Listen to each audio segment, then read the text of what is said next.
So excited to welcome you all to our webinar, Scaling What Works in OST, moving forward toward fully funded, fully staffed impact.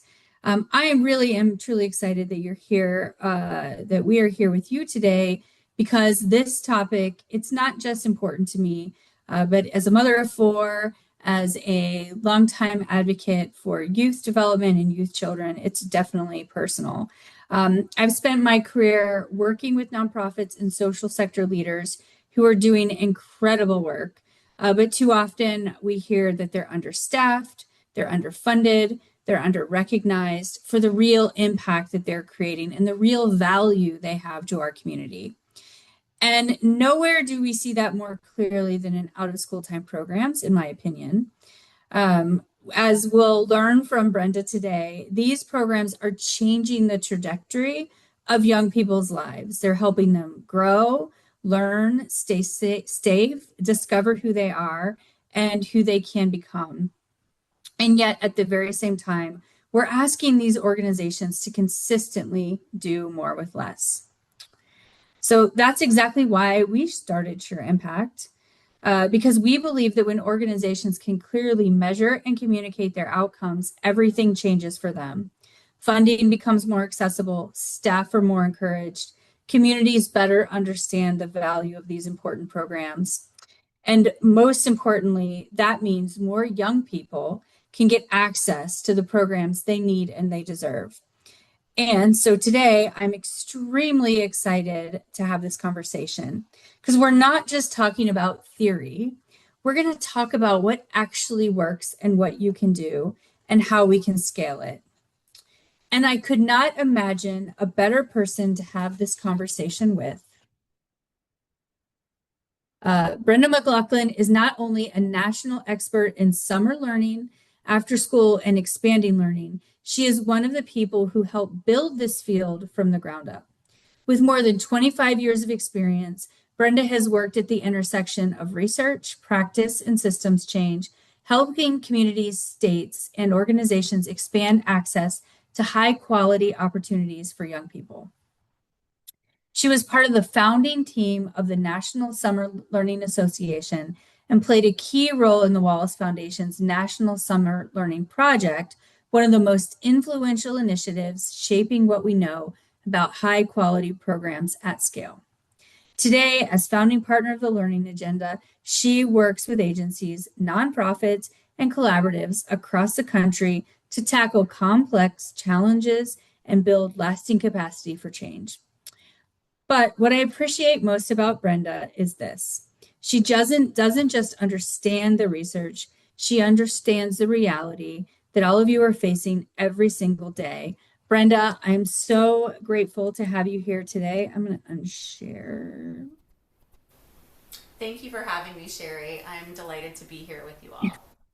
Awesome. Okay, so your story is pretty inspiring, and it's definitely clear for the passion for the work that you have that's grounded in your experience. So I'm curious, so the readers know, or the listeners know as much as I do, what got you interested in out of school time programming, and why are you so passionate about summer learning and after school? Yeah, it's a great question. So first, just thank you, Sheri and SureImpact, for having us. We're excited to talk about summer and after school all the time. It's definitely one of our passions and my personal passion. And so I went to graduate school at Johns Hopkins University in Baltimore.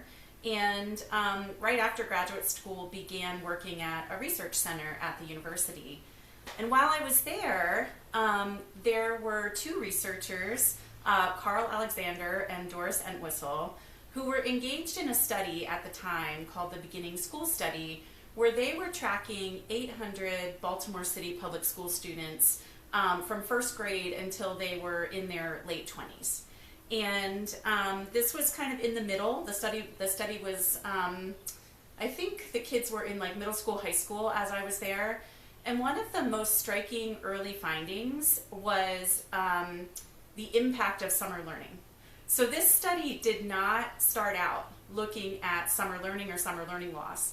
But when they were looking at the conditions that were helping young people be successful in their lives, summer learning started to stand out as a really key area. And so they had this theory that they called the faucet theory. So if you think about your kitchen sink, right? You turn on the faucet, the water flows out, you turn it off, it stops. Well, the same thing was happening for kids in their study. When schools were open during the school year, all of the resources were flowing. There was access to caring adults, safe places to be, curriculum, enrichment activities, specials, math instruction, right? But in the summers, opportunities were very unequally distributed. And particularly for young people living in low-income communities, there was very limited access to enriching summer opportunities.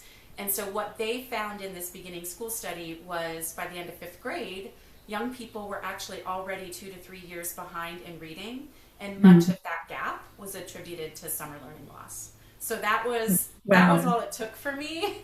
I was hooked on the importance of summer and out of school time, and really wanted to dedicate my career to pursuing giving more kids more opportunities. Yeah, I think we have a similar experience, like lived experience, in the fact that when I started in my early career, I worked as the Deputy Director of Performance Evaluation for the Franklin County Domestic and Juvenile Courts.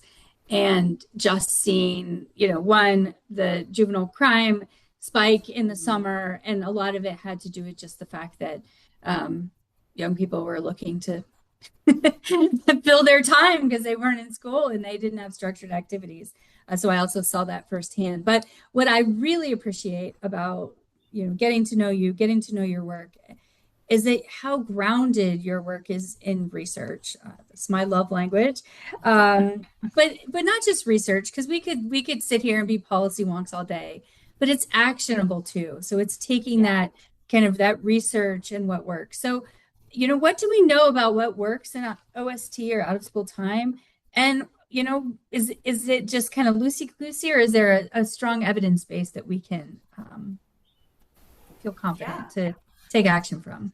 Absolutely. Well, I think we speak the same love language, and I can say with confidence that we have a very strong research base supporting how important summer and after school programs are and what outcomes can be achieved for young people. And that wasn't always so. The last 20 years, the research has really exploded in our field. And there are several studies now that have followed young people, over the course of their lifetime to kind of understand how after school and summer programs show up later in life. In 2019, for example, the National Academies of Sciences published a consensus report, which sometimes they do when there are really important issues that you want experts to agree on, right? And so it was awesome that this report called Shaping Summertime Experiences, these researchers felt strong enough that summers were so important to a young person's education and development that they reviewed all of the literature to date, and they looked at the impact of summer experiences on academic learning and enrichment, social emotional development, mental and physical health, and safety, risk-taking, and pro-social behavior. And their findings were consistent with, what we just talked about. Summer is really important for all of those things, for helping young people grow and develop in a healthy way and continue their learning. Similarly, last year, a study that I wish was being talked about more, what came out of the University of California, Irvine, by a researcher named Deborah Lowe Vandell. She leads their education department at UC Irvine, and she followed young people for 26 years to understand how after-school programs affected later life outcomes.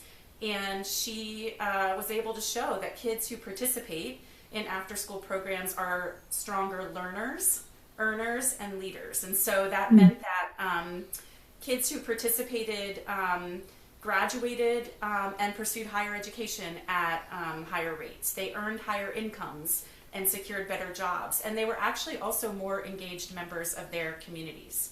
And so there is a really strong body of research saying how important these programs are and demonstrating that even if you only participate in a program for, a number of years in elementary school, some of those outcomes are still showing up later on that are benefiting you and benefiting your communities. Because as you said, young people need productive, safe places to be, and parents need to work. And Yes. so, I certainly know, I don't know if you had this, Sheri. Did you ever, in January every year, my husband and I would sit down and we would create the spreadsheet of here's Yes. all the things that might happen for our kids in the summer. And let's put it all in a spreadsheet and figure out our budget and can we drop them off there and how close is it to our house? Like, this is a very real challenge for a Yes. lot of families. Did you have that as well? I have that, and I'm living that right now. As I still have 3 kids still in the home. They're balancing. Where's who today? What are you doing? And yes, it's stressful, but Absolutely. it's also, one of the things that we talked about even before this webinar is related to the disparity because, Yes. fortunately, my family, we do have some extra income that we can figure out how to afford all these summer camps and programs for our kids during the school year. But I know most of the individuals that are running the nonprofits on this call, they likely are serving families who can't afford it. And I know later we'll talk about how do we attract funding to underwrite and support young people who might not be able to afford it. But what does the research say? And we talked a little bit about this related to, um, are those findings true even for children that are maybe under-resourced or in under-resourced communities? Yeah, absolutely. So the study I just talked about, the one out of UC Irvine, they definitely control for a number of different factors. And programs can have an even more powerful impact on young people with fewer resources in their communities or in their homes. And so yes, we know how important they are. There have also been return on investment studies that have been done. Like in my own state, in Pennsylvania, there was a commission that did a return on investment study on after school programs. And depending on the state, it's like $6 to $12 returned for every $1 Wow. invested. And so it benefits the community for young Yeah. people to be in programs like this. All young people. Yes. So okay. So we've established that the research and evidence is strong. So we should be able to take that to our legislature, our corporate foundations, our community leaders, our donors with clear evidence. But sometimes it's translating that research into practice is where we either accelerate and scale or struggle. So, what are some of the most important things providers can do to influence program quality and outcomes today? And I understand their budgets, their Mhm. the constraints they're working on. So, I'd love your advice for those on the call today. Yeah. Well, you mentioned in the introduction that I was fortunate enough to be part of the team working with the Wallace Foundation and the Rand Corporation on a project that they called the National Summer Learning Project. And this was a 6-year study where not only were we working across 5 large urban school districts helping to understand whether and how summer programs are having an impact, but we were also like learning with them, right, about what made the difference. And so there's a huge body of research that came out of that work, and a number of different studies from Rand. But they did identify 8 key practices for programs serving elementary school youth that had a significant impact on whether or not the programs were achieving their results. And so I'll talk a little bit about some of those, and maybe we can dig into them a little bit deeper. But the absolute number one thing that programs can do is early, intentional, comprehensive planning. So what we were finding yeah, right, is a lot of times when we were talking to schools and program providers, they weren't really planning for summer until spring. And then summer's right around the corner, and you don't really have enough time to consider the needs of young people, consider the interests of young people, make adjustments to the planning process. And so there's one of my like favorite, I'm not going to say the quote exactly, but I'll paraphrase. There's a quote in the study that says, planning a summer program is like planning a full school year, but with less time and fewer resources. And I'm sure the folks on this call can relate to that. You really have to replicate everything, right? And the programs that we worked with, if they didn't start planning by January, it was much less likely that they were going to achieve the student outcomes that they had set out to achieve. There is, so if you think about what it takes to run an effective school year, it takes, people who oversee food service, transportation, curriculum, attendance tracking, family engagement, you name it, right? Those are the people that need to be around the table with you.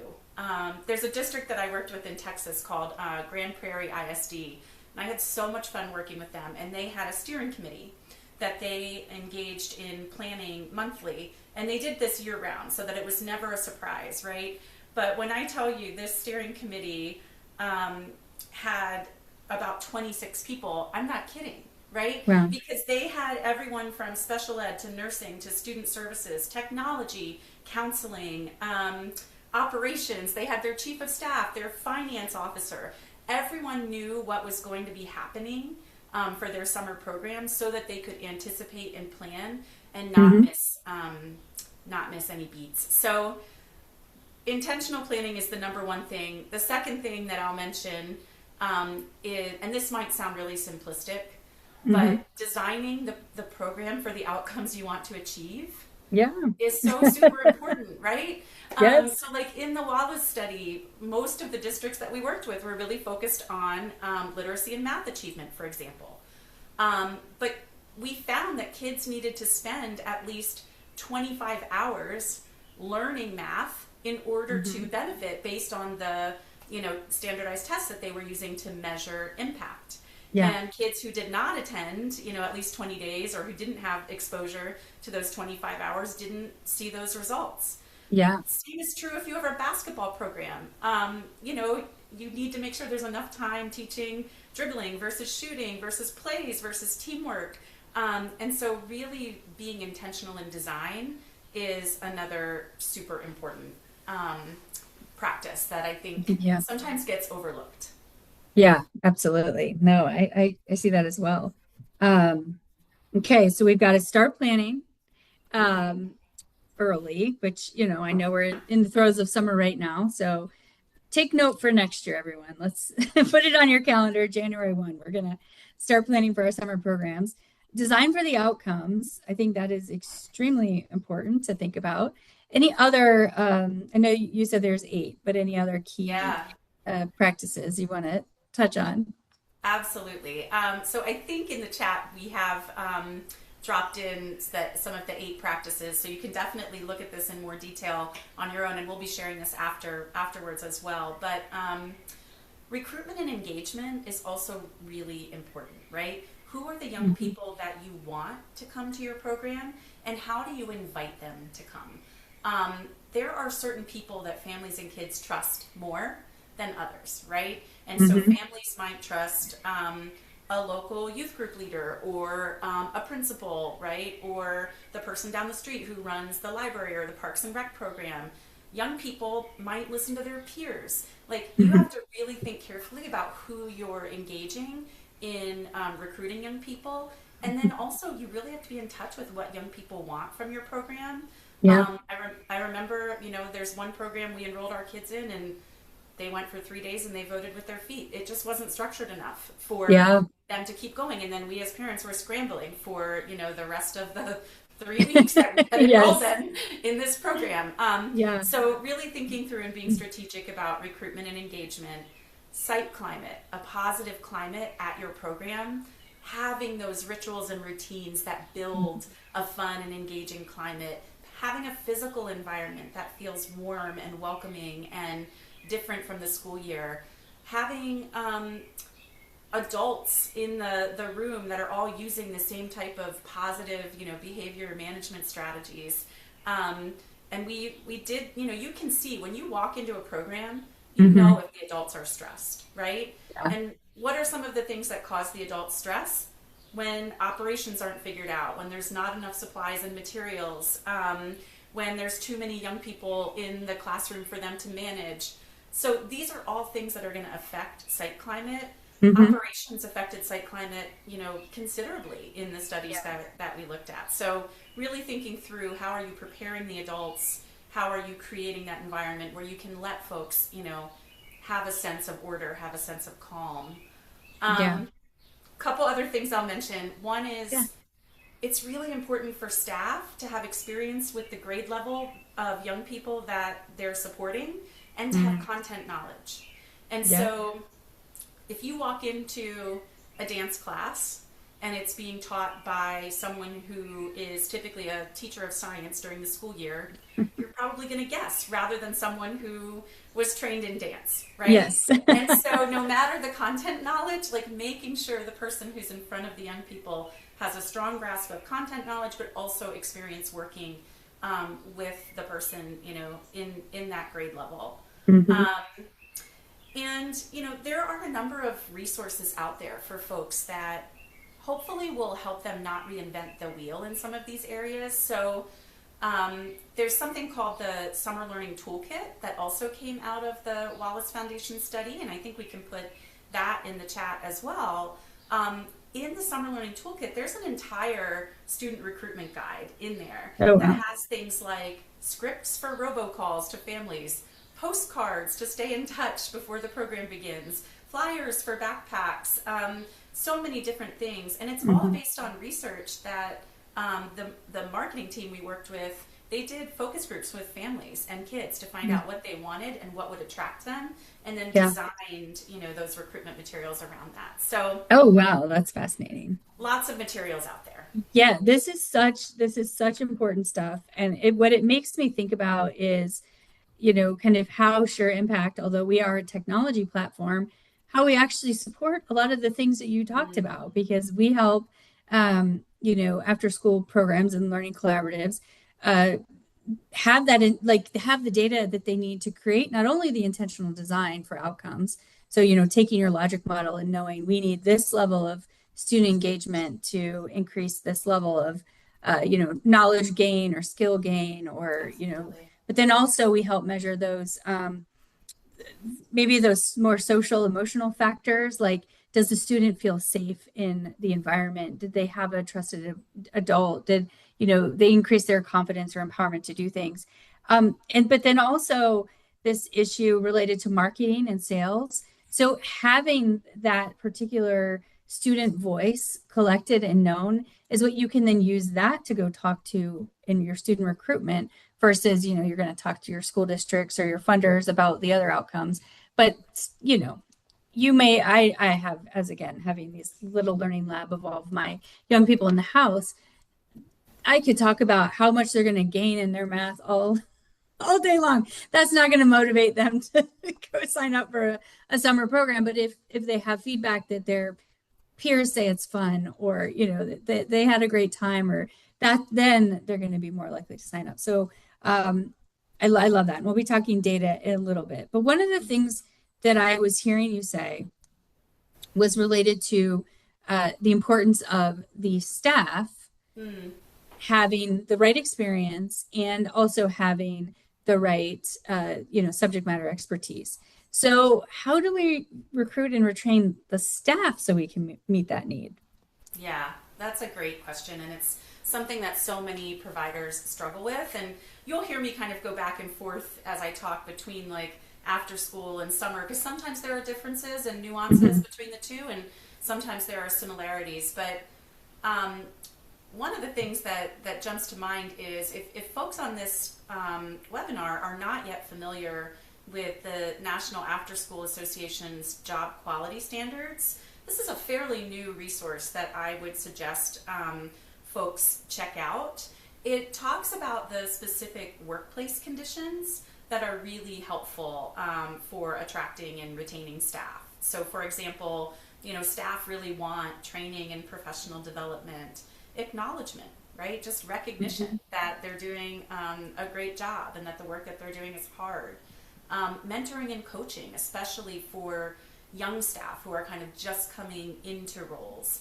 And they also want to see like that there's a pathway for them within the career, that, you know, if they're, you know, an after school tutor, that maybe there's a way that they can then eventually be in program management or coordination, right? Or another role within the organization. Um, Definitely things like a livable wage, consistent hours, benefits, these Yes. things are important to all of us, right? Yeah. And so aligning your workplace with these best practices is important. Um, we also, with the Wallace study, collected information from staff who were working in summer programs about what attracted them and you know, made them want to come back. And 90% of the teachers that we surveyed agreed that these are the types of things that they wanted. They wanted access to new curricular materials that were already developed for them and were like turnkey, easy to implement, right? They just Yeah. finished the school year a lot of times. A lot of times it was teachers from the school year coming in to work in a summer program, and they're exhausted. They need these materials to be fresh, new, interesting, and easy to implement. And along that same line, you know, it's really hard for folks in summer programs to have all of the materials that they need to implement exciting, engaging, hands-on activities. And just making sure that whoever is organizing the program is also organizing and sharing all of the materials that you need for Yeah. successful programs in advance is a huge difference. We remember one of the districts we worked with was in Rochester, New York, and they had this whole bin system that they used to deliver, you know, all of the supplies for the whole year all at once, so that teachers could get familiar with them during their professional development, you know, prior to the program. Often in summer and after school, we can have smaller class sizes than we might Yeah. be able to do during the school year. That's super attractive to staff, to be able to develop real, lasting relationships with young people and their families. Mhm. If there are other adults in the building, like school counselors or nurses, that can be supportive, or, you know, if there's an you know, team teaching or an aide in the program, like it's great to have other supportive adults in the building. And some of the things that we also hear is some folks really want half-day schedules. And so even if you offer a full-day program, which meets the needs of children and families most of the Yeah. time, sometimes you can organize staffing so that maybe you have folks coming in who are teaching academics at one part and folks coming in teaching different enrichment activities at another part. And so really kind of, you know, helping to think through what's going to attract those candidates that you most want with that strong, you know, content expertise and experience. So know who your candidate is, what would motivate them, know who they trust to recruit them. Is it one of their peers? Is it the head of the program? Think about how you can build in opportunities for them to like build new skills. Maybe there's a teacher who wants to be a principal and they could be a summer program leader, right? And Yeah. that's a pathway for them. And then something we're hearing more frequently is folks are not only planning earlier, but they're transitioning their hiring timeline earlier so that they can Oh, get those commitments from folks yes. before another program steals them away. Yeah. So just some ideas there I'm that sure we that's also really key if you're trying to attract like college age students. That absolutely. it's the earlier Absolutely. you can get them, the better. Yeah, yeah. And it's, you know, there are so many different staffing models for after school and summer. Mhm. You know, AmeriCorps volunteers are often really great resources. And like you said, you know, college and high school students can often pair up with other folks for summer programs. So, yeah, great Yeah. resource. All right. So, but we do have to zoom out because everything you've said, I'm thinking if I were, you know, an executive director on this call listening, running an out of school or after school summer program, thinking this all sounds great, but curriculum, well, consistent curriculum takes money, consistent staffing, PD, like all the great things that you're talking about, they do, they kind of are connected to that sustainability of the program.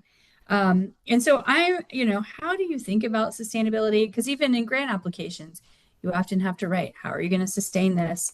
So, you know, and let's be honest, it's a pretty challenging funding environment right now.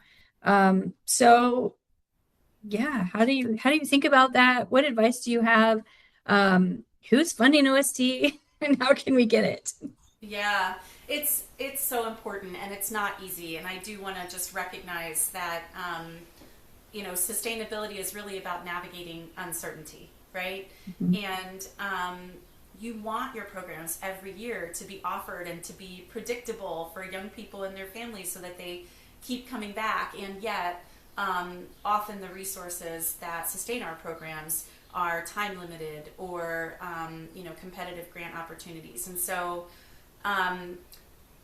I guess there's a couple things I'll say. One is, the quality of your program is going to influence its sustainability.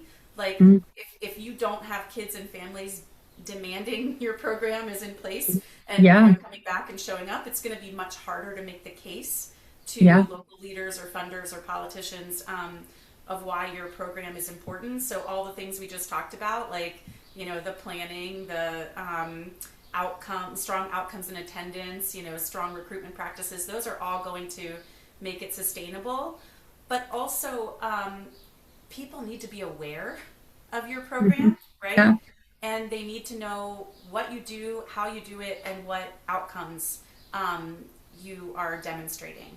And so, one great thing you can do, you might be in your summer program right now, and you still have time if you are, invite people out to see your program in action. mm, There is no replacement for someone coming to your program and seeing young people engaged in really amazing activities, seeing a young person make a friend, watching folks who are out in nature who maybe haven't explored nature in that same way before. When people see it with their own eyes, I think that you can turn them into advocates for your program much more easily than you can ever explain via a yeah, grant proposal or a phone call. And I think there's knowing the demand and the need in your local hmm, community is also really important.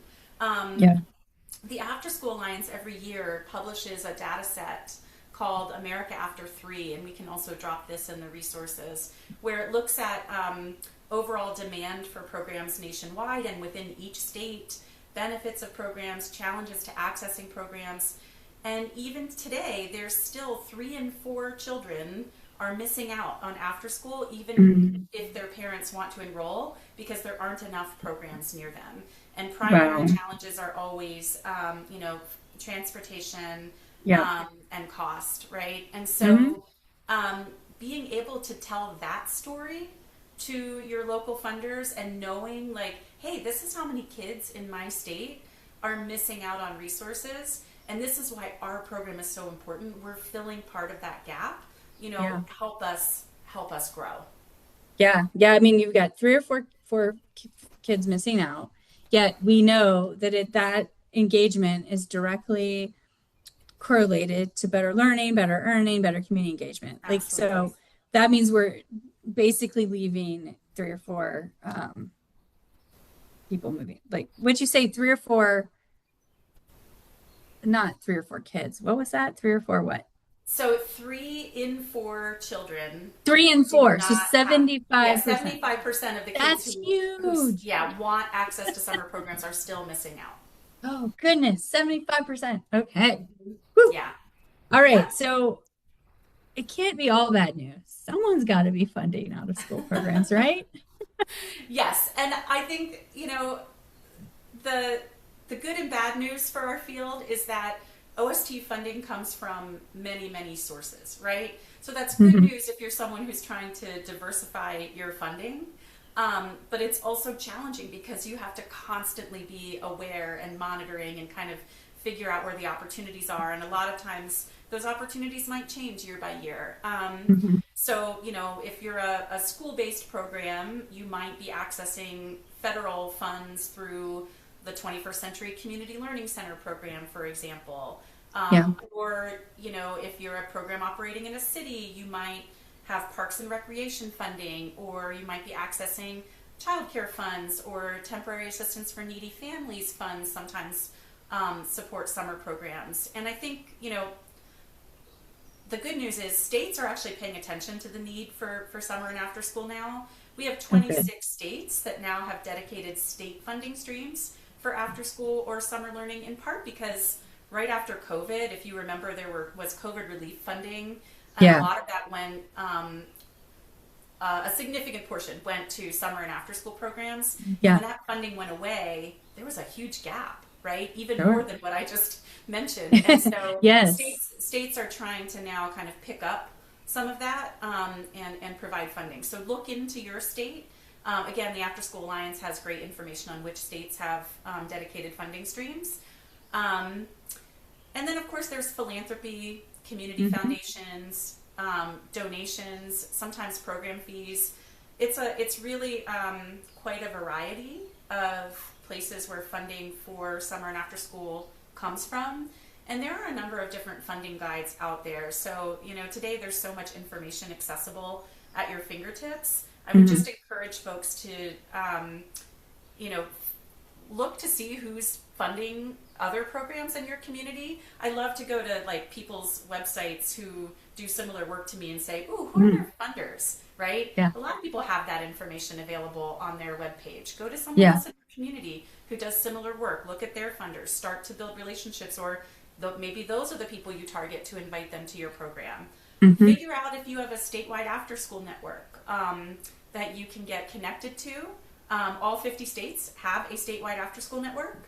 So you can go to the Mott Foundation, who funds those, and look at who your representative is in your state, connect to them. They often put out RFPs, like make folks aware of RFPs that are available or funding opportunities. Sometimes there's also citywide or regional intermediaries who Hmm. collate and coordinate, all of the funding and resource opportunities. There's a network called Every Hour Counts, made up of citywide intermediaries, and you can, look to see who you can connect with in your local community who is helping to build awareness of the opportunities that are there for you, and just be diligent about making those connections. Absolutely. Those are some great resources. Thank you, Brenda. And, one thing we've seen that helps attract and retain that funding is data and outcomes data, which we've talked about already. But for example, we have worked with an out of school after school program for several years now that have either when and they share that when they started to have outcomes data related to how they were moving the needle on learning loss for the kids that they served in their out of school program, that they were able to increase their revenues 50% year over year, Wow. every year. Because when they were going to funders with real, evidence of impact, if you will, the other grantees or the people applying for the money didn't have the same level of rigor and sophistication. And so it was kind of like they became the gold standard. They became the um, fundable organization. And today they've opened up a brand new centers. They've expanded to other districts outside of the one they were originally in. So I'm just curious, that's a story that we've seen, one of our clients, but how do you see organizations successfully leveraging the data? What data are they collecting to get fully funded and be able to attract the staff and the sustainability they desire? Yeah, I'm really glad you shared that story, because I think it's so important to be able to easily convey to other people, what you did and the impact it had. And so normally we talk to folks about three types of data that are most important. Making sure that you have very strong attendance data and systems, Mhm. from how many people you're recruiting, your recruitment funnel, to how many enrolled, to how many show up on the first day, to how many are still attending through each week of your program, right? Mhm. Because not only is that information to share, but that's information for you. Like, do you Yes. have nobody attending the week of July 4th and your program only starts 1 week before? Maybe you bump back the start date, right, to Mhm. a week later. So, like, looking at those ebbs and flows from on in your attendance, I think is super good information. And having an attendance goal. Voluntary summer programs typically have about 75 to 80% attendance if you look nationwide. Mhm. Mandatory summer programs are a little bit different, but plan for that, right? Think about the staff that you need to hire for an 80% attendance rate, and that also helps you be a little bit more efficient with the dollars Yeah. and the budget that you're raising. So attendance is one. Satisfaction.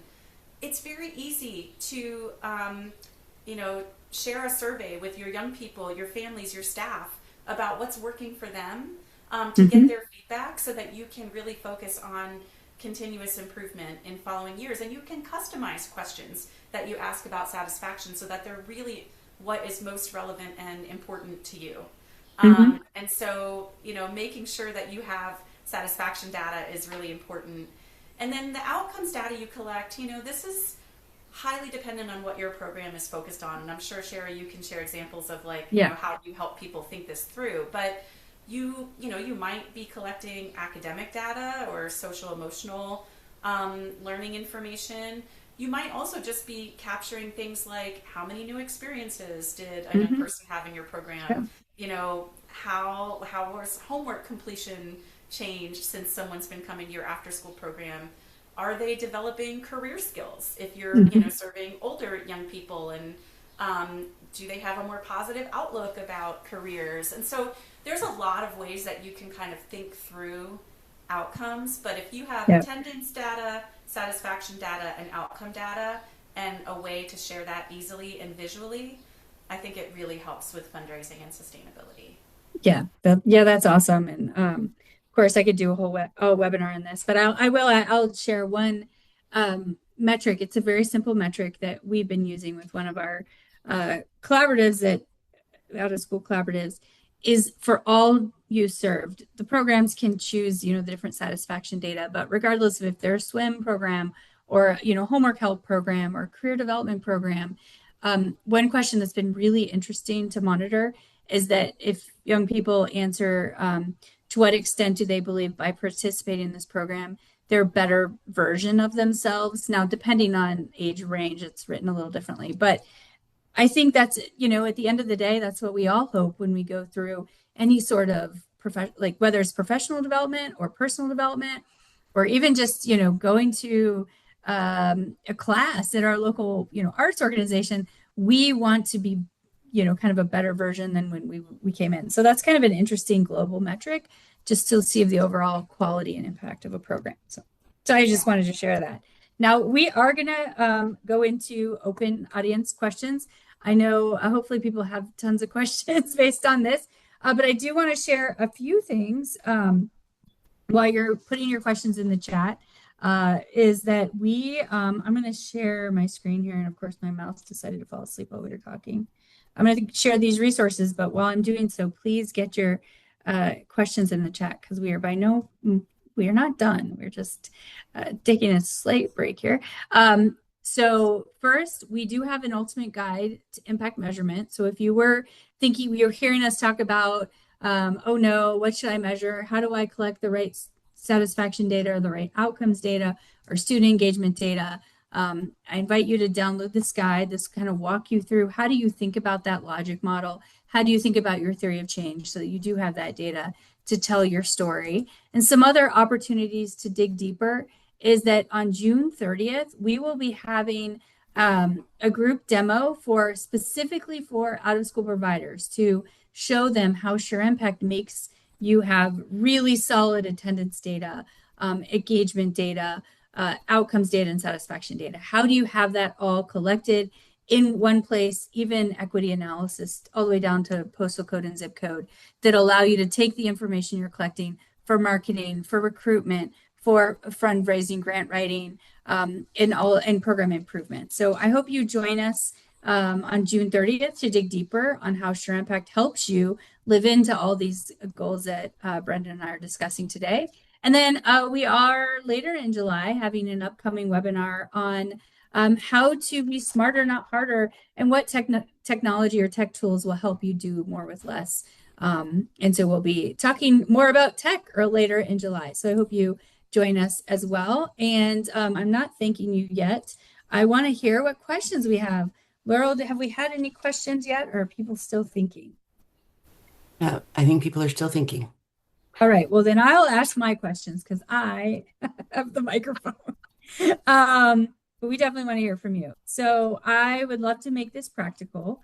What are one or two things that the attendees can do tomorrow to start moving towards being fully funded, fully staffed, and higher impact? Like what is something, whether they're running a program right now, practical next steps that would have a huge impact on their work.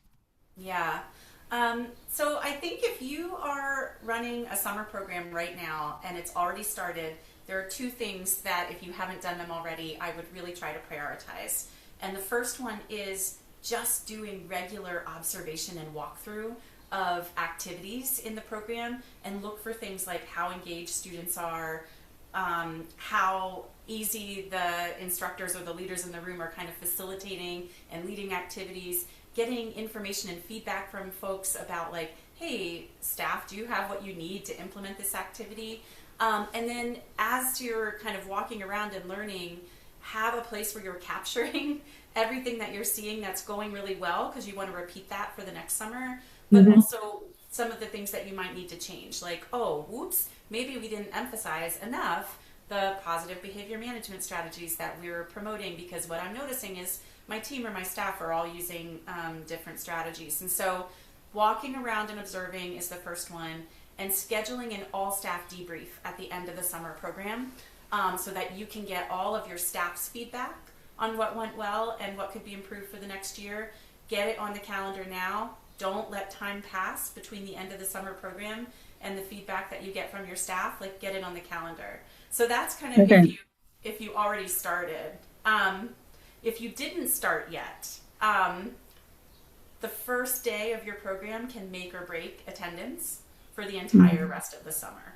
And so there's like a list of questions that, I encourage folks to think about, like, what are you doing as kids arrive that's going to make them feel welcome and excited to be there? What if someone doesn't show up? Do you have a process in place that everyone is aware of to reach out to students and families and to encourage them to come?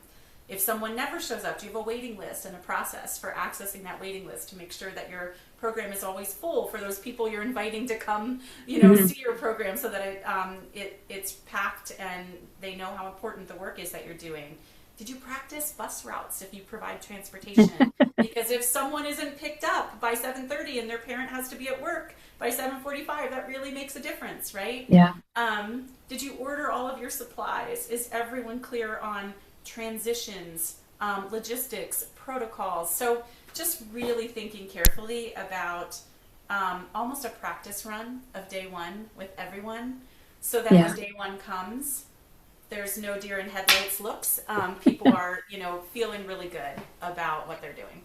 Wow. Yeah, that is definitely, you're just really, everything you say, I can see why having that intentional planning is so important, because of all those details that need to be given some time and attention and thought. So I'm a type of person who loves to hear from other people's successes. So I don't know if I've shared this question with you ahead of time, but if you could give us like your gold star, or from your experience, one program that you thought knocked it out of the park, I'd love to hear their story. Yeah, I mean, the program that comes to mind, I did mention them once. It was Grand Prairie ISD in Texas. We worked with them through, there's a program in Texas called Additional Days School Year, and it's a state funding stream for schools that want to implement summer programs that have both academics and enrichment. So it was a really comprehensive summer program, and that's why they had all of those folks engaged in summer planning. But they did a lot of those things that I just talked about with the day one list. So when they had their staff training, this was their staff training, no kids yet. They just had a 2-day staff training. Their high school band was lining the walkway, welcoming the staff in like a pep rally. Okay. Oh, wow. And so the staff were coming in, and then they get in, and it was like, the Oprah giveaway. You get a t-shirt, you get new supplies, you get, right? Like, they were really like caring for their staff in ways that they would have done anyway. They wanted to get, have staff have branded t-shirts. They wanted to make sure that they had the supplies and equipment they needed, but they made it fun and enjoyable. And then there were so many things that built a culture in that program. So, they incentivized high attendance by, there's been findings that when you have attendance incentives that are for groups rather than individuals, they actually work better. Oh, interesting. So they incentivized like attendance by groupings with pizza parties and glow parties. Okay. And so, if everyone in your group had 90% attendance that week, you got a pizza party on Friday, and that, they had already planned that in their budget. Or something super simple, they bought glow sticks. They turned out all the lights, they put music on, and we had a dance party, right? Yeah. And that was like an attendance incentive. And so they actually had a 2-month gain in reading and math in that program. Okay. And 90 something like 97%, 98% of families said that they couldn't wait to re-enroll their kids the next year, right? And Yeah. so like there's just things like that. Like you can't put a price on like culture and how excited Yeah. kids are to show up when the staff there is also really excited to welcome them. Yeah, yeah. And that sounds like things that if, even if you're 3 weeks in to your summer program right now, there could be a PD day coming up soon in the next week or two. Like, teacher incorporate some of these things to kind of amp the energy, amp the culture for the rest of the summer. But definitely if you're planning for your fall after school program, these are some really great tips. Brenda, I am so grateful that you have joined us today, and I've learned a ton that I know I'm going to be sending people back to your resources as we're doing our work. But how could people learn more? I'm sure there are many people on this call today. They're like, I need her to talk to her. I need to figure out how she could help my program. So how can they learn more? Yeah, absolutely. Well, one is I always love hearing from people, and so just reach out. Yeah, My contact information is on the Learning Agenda website, and so if if there are things that you want to know, I'd be happy to get an email from you or to set up a chat. So definitely don't be scared to reach out. New connections are great. Also take advantage of the resources that Laurel was putting in the chat and also is going to share with you afterwards, especially that summer learning toolkit. If you're someone who oversees a lot of programs, we also have helped folks kind of adapt that toolkit for local contexts or facilitate learning communities that kind of use the tools in the toolkit to really guide planning and continuous improvement. And so I'm always happy to share resources, to make connections to others, to help you find peers in your state that are kind of doing the same work. So just anything that is going to bring more opportunities to more young people. Absolutely. Well, thank you so much, Brenda. This has been incredibly valuable. And thank you, everyone, for joining us today and the work that you're doing every single day. And actually, I really appreciate you joining because I know you're in the middle of a very busy summer season, yet we still had amazing live attendance. So thank you so much for what you do. And I do hope we see you at an upcoming webinar in the future. Have a wonderful afternoon.